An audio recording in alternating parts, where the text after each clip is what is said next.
17ই August Annapurna ভান্ডার প্রকল্পের 3,000 টাকা কারা কারা পাবেন না, কাদের নাম সম্পূর্ণভাবে বাতিল করে দেওয়া হলো, কোন 4 ধরনের মহিলারা আর কখনোই অন্নপূর্ণা ভান্ডারের 3,000 টাকা পাবেন না, আজকের এই ভিডিওতে জানিয়ে দেব। তাই ভিডিওটি আপনারা শেষ পর্যন্ত অবশ্যই দেখবেন। তো চলুন ভিডিওটি শুরু করি।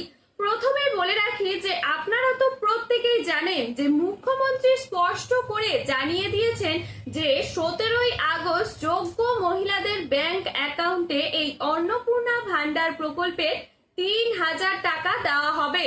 তবে এখন সবচেয়ে বড় প্রশ্ন হলো কোন 4 ক্যাটাগরির মহিলাদের নাম সম্পূর্ণভাবে আবেদন থেকে বাতিল করে দেওয়া হয়েছে। তারা যে আবেদন করেছে তাদের তালিকা থেকে সম্পূর্ণভাবেই বাতিল করা হলো। কোন 4 ধরনের মহিলারা জেনে নিন। দেখুন, সরকারি নির্দেশিকা অনুযায়ী এবং নবান্ন থেকে যে নিয়ম বলেছিল সেই হিসেবে এই 4 ধরনের মহিলারা আর কখনোই অন্নপূর্ণা ভান্ডার প্রকল্পের টাকা পাবেন না। সেই বিষয়টি আজকের এই ভিডিওতে আলোচনা করব। প্রথমেই রয়েছে যে সরকারি চাকরিজীবী এবং পেনশনভোগী।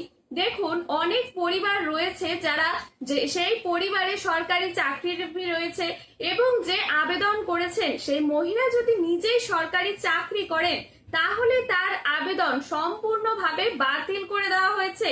তারা আর এই অন্নপূর্ণা ভান্ডার প্রকল্পের টাকা পাবেন না। এরপর রয়েছে আয়করদাতা। দেখুন, এই যে মহিলা আবেদন করেছেন সেই মহিলা নিজে যদি ইনকাম ট্যাক্স প্রদান করেন অথবা তিনি বা তার পরিবারের কেউ যদি আয়কর হয়ে থাকেন, আয়করদাতা হয়ে থাকেন, মাসে মাসে আয়কর প্রদান করেন, সেই মহিলার আবেদন কিন্তু বাতিল করে দেওয়া হলো। তারা আর এই অন্নপূর্ণা ভান্ডার প্রকল্পের টাকাটা পাবেন না। এরপর রয়েছে বয়স সীমা। দেখুন, আপনারা তো প্রত্যেকেই জানেন যে অন্নপূর্ণা ভান্ডার প্রকল্পের বয়স সীমা দেওয়া হয়েছে 25 থেকে 60 বছর।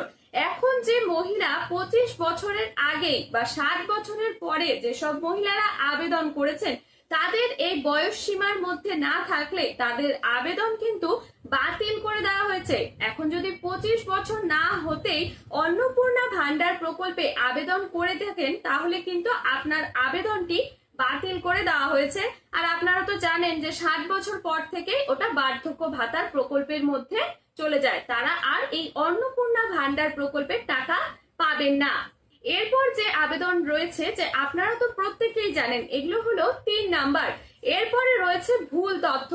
যেসব মহিলারা ভুল তথ্য দিয়ে আবেদন করেছেন, দেখুন অনেকেই ইচ্ছাকৃতভাবে ভুল তথ্য দিয়ে আবেদন করেছেন, তাদের কিন্তু আবেদন যাচাইয়ের পর সম্পূর্ণভাবে বাতিল করা হয়েছে। তারা এই 17 আগস্ট কেন আর কখনোই অন্নপূর্ণা ভান্ডারের টাকা পাবেন না। তাদের নাম সম্পূর্ণভাবে তালিকা থেকে বাতিল করে দেওয়া হয়েছে।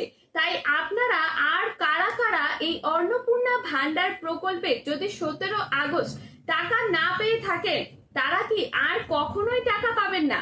দেখুন, এই 4 জন ছিলেন যে অন্নপূর্ণা ভান্ডার থেকে সম্পূর্ণভাবেই বাতিল করে দেওয়া হয়েছে। তারা তো আর অন্নপূর্ণা ভান্ডারের টাকাটা পাবেন না।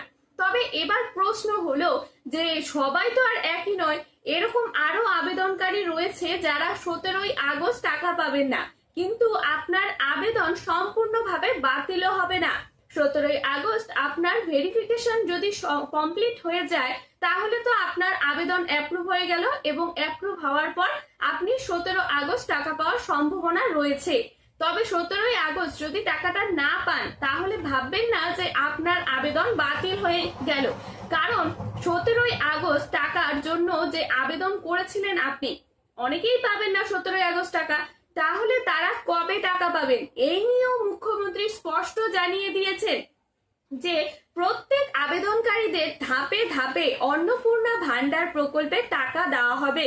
তাই 17ই আগস্ট যারা যারা টাকা পাবেন না, সেপ্টেম্বর মাসের 2য় সপ্তাহ থেকে সব যোগ্য মহিলাদের ব্যাংক অ্যাকাউন্টে 3,000 টাকা দিয়ে দেওয়া হবে।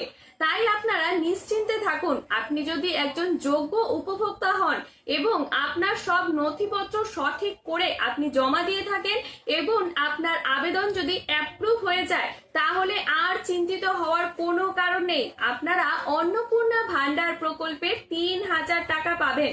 তবে আপনারা বুঝতেই পারলেন যে কারা কারা অন্নপূর্ণা ভান্ডারের টাকা পাবেন না 17ই আগস্ট এবং কাদের নাম সম্পূর্ণভাবে বাতিল করে দেওয়া হলো।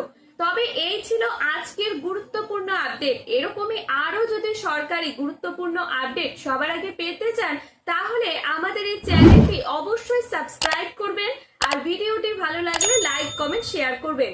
ধন্যবাদ, ভালো থাকবেন, সুস্থ থাকবেন। দেখা হবে পরবর্তী গুরুত্বপূর্ণ আপডেটে।